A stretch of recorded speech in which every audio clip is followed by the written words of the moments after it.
Telugu Desam senior నాయకుడు ఎడ్లపాటి వెంకట్రావు 97వ జన్మదిన వేడుకలు గుంటూరు జిల్లా తెనాలిలో ఘనంగా నిర్వహించారు.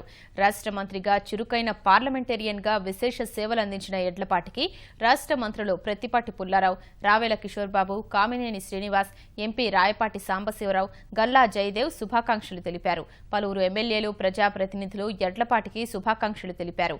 ముఖ్యమంత్రి చంద్రబాబుతో పాటు కేంద్ర మంత్రి వెంకయ్యనాయుడు ఫోన్లో జన్మదిన శుభాకాంక్షలు తెలియజేశారు. చంద్రబాబు తరపున తెలుగుదేశం జాతీయ ప్రధాన కార్యదర్శి నారా లోకేష్ ఎడ్లపాటి నివాసానికొచ్చి శుభాకాంక్షలు తెలిపారు.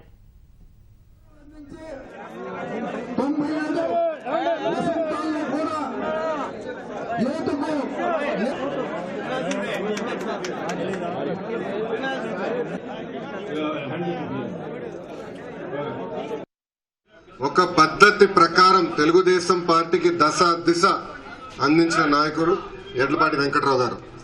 ఆయన రాజకీయ అనుభవం నా వయసుకి 2 రెట్లు. ఒక ఆదర్శంగా తీసుకుని ఈ రోజు యువకులందరూ ఒక పద్ధతి ప్రకారం ముందరికెళ్లాల్సిన అవసరం ఉంది.